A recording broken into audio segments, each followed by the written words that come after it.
What have we learned after releasing 350 products during the last 8 years through pain and agony on Amazon? On this video I'm going to show you how to do product and market analysis, and if you have any specific questions, just reach out to me.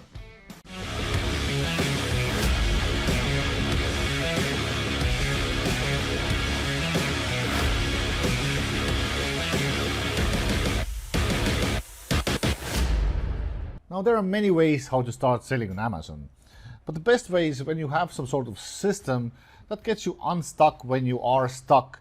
And guys, honestly, 80% of the people are getting stuck in exactly that particular situation. They need to do product research, and they don't know exactly how to do that. And they don't know actually how to validate the market, and so they never make the decision to start. But success on Amazon actually has many stages. And this is just the first stage you have to learn. It's like baking a cake or cooking anything. Just having ingredients and putting ingredients just randomly together doesn't work. Everything has to be done with precise timing and precise order. So first thing you need to know when you start selling on Amazon, how to validate market and how to find the product. And that's what we call product research stage, right? And so what is product and market research? It's the research we must do to validate product idea that we want to release to the market, because we don't want to waste our time, waste our money, become humiliated, and feel guilty by making wrong decisions. What we want to release a product that takes off like a rocket, right? And makes us money. So all our family will say like, "Oh, you're such a great guy." Honestly, guys, starting something is more important than doing things perfectly or never do them at all. Whenever you start something, you learn instantly so much faster than just diving into materials, videos, and trying to do things perfect way possible. Now, before we continue in the spreadsheets and the market analysis, I want to show you what is the perfect product, which you could have. Unfortunately, life is not perfect always, and it's really difficult to find these perfect products nowadays. But then again, it's good when you know that before we start. Now, ideal product is simple. It is light. It doesn't weigh more than 400 to 600 grams. It is small. Basically, it should be fit on your two palms of your hands. The price range should be something like the higher the better, of course. But ideally, $10 to $40. Nowadays, I would say starting $25. Okay. It's supposed to have a good demand and low competition, which means is that they have lousy images. They don't have even maybe 7 images. They don't have videos on the listing, and they have low amount of supply on Amazon. And this product usually, the less you pay for the manufacturer, the better, because when you start out, you want to minimize your first product costs. And you want to order like 50 to 300 units to start. That's ideal. Like guys, I'm telling you, this is ideal, right?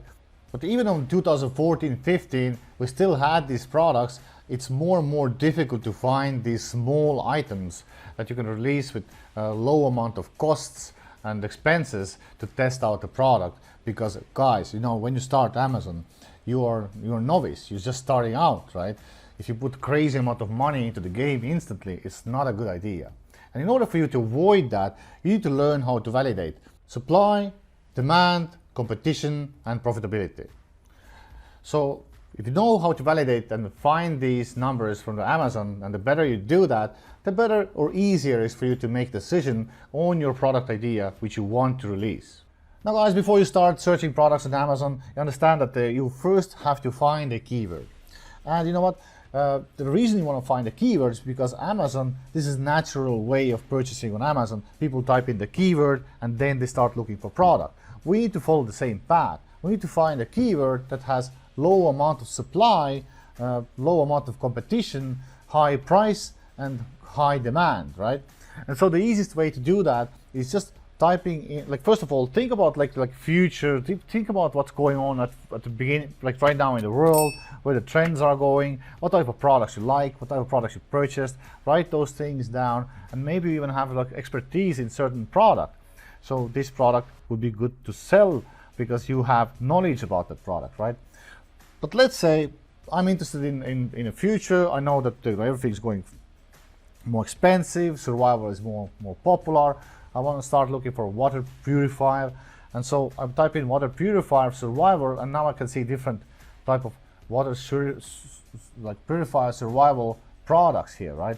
These are product categories. There's a pumps, there's a systems, there's a bag, there's a kit, there's tablets, there's a gravity, there's straws. You know, you can go through each one of them, and the first thing you want to notice is that how many competitors you have on that keyword. Because when you start selling on Amazon, you need to determine your keyword and where will you go to, you know, smash your opponents, right? And so if this is going to be your keyword, you have 661 opponents, right? And if I'm going to define that keyword better, you know, finding from this search here, I can see that the more precise keyword is actually 296 results, because now I can see all the same type of products on the first page. Now, before I even start adding things on the spreadsheet, I'm going to go through two more things, okay? First of all, I'm going to see the market price. Like, why should I even care about that product if the market price is really low? And what I'm looking here is at something that, you know, the product is, the minimum price is at least $20 or more. You know, and here you can see that goes already against that particular thing. But then again, maybe this guy is just selling one straw here, but these guys are more expensive because they have more units in the same package. Now, okay, I'm going to pass that on this one. And the third one I'm going to look at here, that, you know, how many reviews they have, and if they have like all of them have like thousands and thousands and thousands of reviews, it's pretty stiff category, okay? Because if you can see here people or sellers who have maybe just few reviews on the first page, then you know it's possible. It's also possible for you to be with few reviews on that particular page and make money. So you see, there's one guy, but this is not a survival. So you can find that this guy 20 reviews only. This is not long time released throughout product, right? So you can see there's even possible to be here with 20 reviews. All right. Cool. So let's say the supply is okay, the price range is okay, I found the keyword, and now, yeah, it seems that you know, competition is not so hard, reviews are not too high. So let's add that to the spreadsheet. So when I go to the spreadsheet, the first thing is market analysis. Like I said, we need to analyze the keyword itself. And I'm going to add the keyword here, right?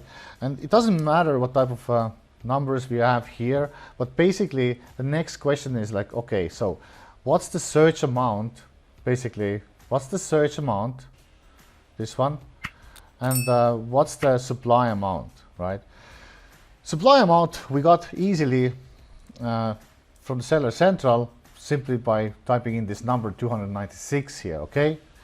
Now, if you want to get this Cerebro IQ score and search amount, you kind of have to go through the Helium 10 Cerebro, which you just need to put here like you need to go to the Amazon. Let's say this is the best seller. You're going to copy this particular ACE in here. You type in, put it into the Cerebro search, and now it gives you all different keywords for this particular product. Okay. And now based on that, you will find your keyword from this list, and you will see what's the search amount for that particular keyword.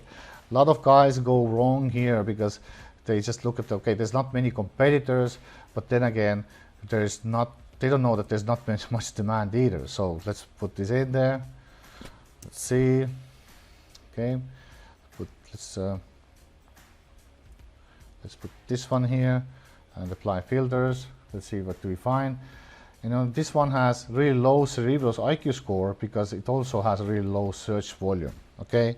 Next, what you're going to do is you're going to find a good keyword that has a good like a IQ score, which is for me more than 50,000. But again, if you don't have Cerebro, it doesn't matter. You can leave this out. Now, next thing we want to do is that we want to find out what's the market price for this product. And this is important because sometimes, market price is really stiff, sometimes it's really broad. Let me give you an example. You cannot release fidget spinner for $100, right? I mean, you would have best fidget spinner in the world, but nobody will buy it because people are not used to it, right? But then again, you can release kitchen knife set for $200 because that's normal. Like kitchen knives are sold from $20 to $200, and you can just target the high end of the price range, right? And there's market for this because you can see on Amazon already there's some products, they are based on quality and people are used to it, that they have higher prices. Next thing you want to know is you want to validate demand. And first thing you get from Helium Cerebro is the search volume for the product. You can use Jungle Scout, other tools to find the search volume as well for particular keywords you type in. And the next thing you want to do is you're going to see the first page on that keyword and define, okay, how many products you find on the first page that has BSR below 25,000, below 10,000, below 5,000. If you can find a lot of BSR products that have BSR less than 5,000, it's a high demand product. And let's say your first page has 27 units of products, and here you can see that this has most of the products are below 5,000. Okay, then you know that this is high demand product. And these, by the way, these figures don't lie. If you type in the keyword and you find a lot of products below 10,000, then it's good demand. If you find there's no products that have below 25,000 BSR, it is big red flag that this product doesn't have demand. All right, next part, competition. I need to speed up here, guys, because it's already 10 minutes, and I know you don't want to watch 2-hour video, right? Because I can always explain things more specifically if we reach out. Now, competition is the next big chunk of validation. If you know how to validate competition, you can make things better. So first, competition, first thing, top 5 review quantity. So if you have top 5 products, the review quantity are really low, the better it is, right? Next, competition, not taste-driven product. So what it means is that basically, is when you look at this page here, there's a lot of different tastes. For example, headbands, women's headbands, so many different variations, right? For example, different pants, right? Like if there is taste-driven, it depends on the design and the taste. That defines the sales, and you don't want to enter with product like this, right? If it's not taste-driven, if it's not taste-driven, it's good. Now, main image is not saturated, which means basically is, if you go here and you see main image, this is not saturated because it's just product picture here, right? But sometimes you see a lot of this type of here. Let me show you saturated product. It's a beard kit. Now you see saturated product. This is saturated. It means that everybody's adding so much value to the product. It's, can you imagine? It's almost impossible to release product here because how can you differentiate here, right? Everybody has so many things on the main image. It's almost impossible to get, and it's pointless to go to this category, right? All right, cool. So stand out with X factor. That's already, I have another video, what is X factor, but basically X factor is, that's what you're doing here. At the beginning, I remember this product, 2016, there was just this comb and one oil, like basically something like here, like this just oil or balsam for your beard. Now people started adding stuff to the products and keeping the price at lower, even $16 you see this type of thing here. Like how can you enter here? There's no point. So that's what I mean. X factor is basically you can add more value. For example here, let's see X factor. X factor is something like this one here. There's a panel and there's a lot of different elements here, right? Or let's say another product here. This is X factor is here. You have this product and they're showing they have some extra elements. This isn't their X factor. These extra elements is basically them telling you buy this one because you have more stuff in the package, right? That's what we want. We want to somehow differentiate ourselves by adding more stuff to the package, right? Cool. Competition, listing images, quality 1 to 5. Well, for that you need to open top 5 listings, not those sponsored products. You open these top 5 and basically you need to ask yourself really honest question. can you make better pictures like this? Are you able to do better? And what better means, because Amazon's conversion rate is really dependent on pictures and their quality. So if you can make better than this, then it's good. You're good to go. But if you can see like these are already really well made images here, like you need to be able to make better. Like this one, pretty good image, solid image. You have to make it better. Are you able to make it better, right? Good question. Competition, how many products, new products you see on top 10? Now, if you see more, like what do you mean new products? New products means that, like you see on top 10, forget the sponsored here, you see top 10, you see, can you see here products that have like few reviews? There's only 214, it's not even new anymore, 179, there's no new products here on top. Like look how much reviews, it's super, super competitive and stiff category. There's one guy here with 56 reviews, who knows how long this guy has been here though. Getting reviews nowadays is really super, super hard. So if you have in top 10, you will see products that have less than 10 reviews. It's a good sign that you can also be there. It's not so stiff category. All right, so this is about competition. Next thing you want to go is you're going to go to Jungle Score. If you have a Jungle Score, use it. If not, it's not a big problem. I'm just adding it in because I want to see how well it is designed. Next question is restrictions. Are you allowed to sell it on Amazon? No, bad, yes, good. Sometimes, you know, in jewelry, you have to get open the category for you. So you cannot really start selling it immediately, but it's possible to open.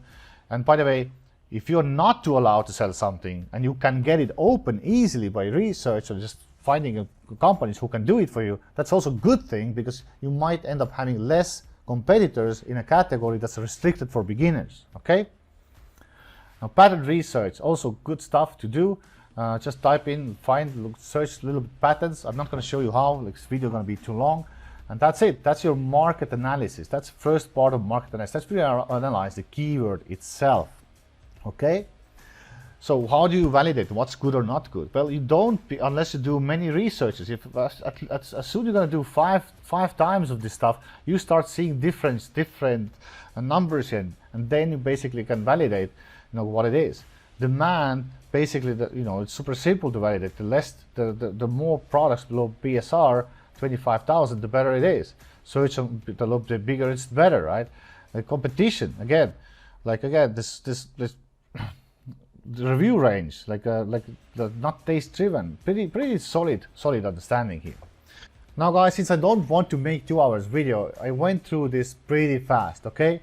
But you need to practice this market analysis on many products, on many keywords, and when you do that, you will find out, you will start seeing different like numbers on each keyword, and then you can start understanding how to validate them, okay? So next thing we're gonna do is, when we found our keyword, we now start looking into products and how we can develop superior product on that particular keyword. Now, after I have determined my keyword, I now can start thinking about what type of product I want to develop on that keyword, because I want to come up with something new, something that is, new version of something that's old, and I want to, of course, be on top of that keyword with that particular product. So first of all, I need to go back to Amazon and ask myself which product is the best seller here. So this is one best seller. This is Amazon choice. This is really old. See, there's a lot of reviews. This is not so old, so this has 1,400 reviews. And obviously, I'm going to choose this product. And what I'm going to do is I'm going to copy this link here and I'll put it to the spreadsheet. I'll put it here, okay? And next thing you know, I'm going to do the product blueprint. The blueprint is basically like a market research done a little bit further. So what does it mean? I'm going to go and read bad reviews about this product, and I'm going to write down everything that people are complaining about. Then I'm going to read what type of additional ideas they're giving me to improve the product. That I will get from 3-star reviews, by the way. Then I'm going to read 5-star reviews. I'm going to figure out why people are buying this product, who is buying, why they buy, for who they buy, and why they like the product, right?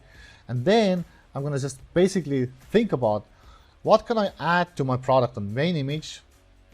Because main image is the most important image, you need to stand out. And what could I add to my product to make it a new version? Maybe everybody are complaining that this particular product here doesn't have a carrier. Like there's no bag, there's a separately, right? I put the bag here, right?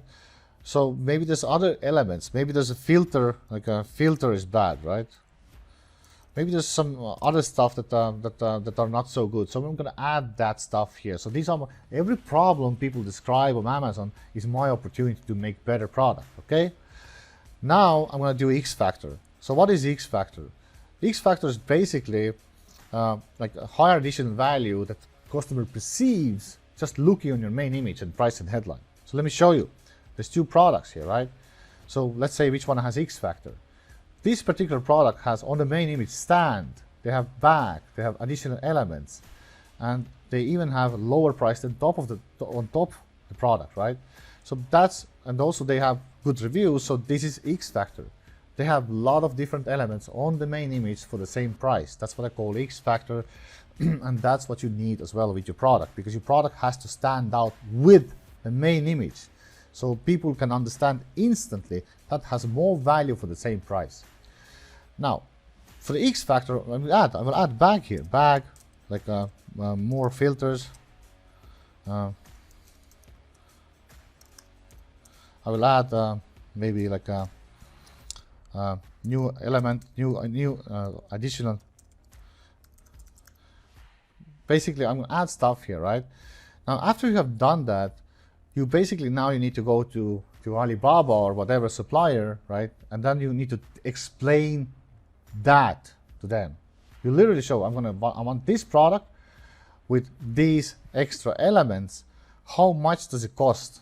What's the minimum order quantity? How much time it takes you to produce that? How much money it takes you to ship that? Is there any other costs like packaging, whatever? So how much I need to pay for that, right? Remember, we are dealing with market price here. The market price has a range. We need to stick in that range with our product, otherwise we're going to be doomed.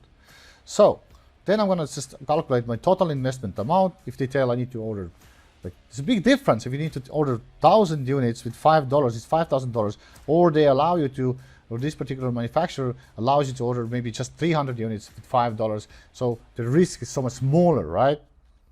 Because you're also not sure about the quality. And so basically what I'm going to do here is I'm going to put here the total market investment amount. What's the market price? The lower end. So what's the lower end price? Because if my price goes really high compared to lower end price, it's a danger sign. It's a bad sign. So what is my price? What's the market price, low price, and what's my price? And what's going to be my profit? If it's less than $10 profit, it is a big red flag for you guys. Really big red flag. And so what's your profit margin? You want to aim more than $10 profit, especially nowadays where the market, like PPC costs are going really crazy. So let's summarize the whole process, guys. First, we're going to do market analysis, and we're going to have to find this root keyword phrase, which has low supply, with a good price range, has good demand, and not so high competition. And before we put keywords into the spreadsheet, we actually go and watch supply on the keywords first and price range first, okay? Cool. Secondly, when we know that this keyword is good, then we have to think and develop like better version of the product on that keyword in our heads, okay? In our minds, on the spreadsheets, right? So that's why we need to do perfect product blueprint. We dive into the customer research. We figure out what people want, what problems they have, what opportunities we have, and then we figure out the better product to the market. And then we write down what is our competitive advantage, like what type of elements we're going to add, what type of fixes we're going to do, how we're going to come up with a product that's best on the market now. And then, of course, we have to take that information to a manufacturer, and manufacturer will tell us, like, can we make profits inside that price range with our product, right? Because we need to stick our market price range, and we want to release new superior product, so we might have low profit margins if we don't think wisely, right? And so then we're going to figure out what's the investment cost. Some supplier wants 1,000 units minimum order quantity, some wants less. What's we're going to do there? And then we're going to just choose to proceed with this idea or not. So that's in-depth analysis, and guys, sorry not be able to create really specifically how to go and fill out this table and spreadsheet, because it is really an hour to 2-hour topic to discuss. But then again, the goal for the research is actually make a decision. And so the question is, how can you get stuff done by making decisions fast? And I cannot give you the decision, right? But I can give you the framework, and this is a thinking framework. One thought after another needs to lead to a certain conclusion. And so guys, in our training, in our masterclass, I actually go through that in so much more depth and so much more. How can you do it really fast? Because at the beginning it might feel clunky, but then again, if you become master of that type of thinking, then you can do decisions pretty quickly without even going crazy amount of analysis or crazy amount of negotiations with supplier. And that's it, we're done. Congratulations for watching this video to the end. This is my system, how I validate products. And if you want to know more, if you want me to help you out, you want to book a strategic session with me to see how are you doing that, then book a call with me, send me a message, I can help you out. And you know what? In our training, I'm going through that stuff in so much more depth, so it can be done actually pretty quickly with no crazy analysis and no crazy negotiations with supplier. Now guys, your life depends on you. Nobody's gonna save you. So if you can use tools that can help you to speed up with your process, don't be hesitant to ask more help. Ciao.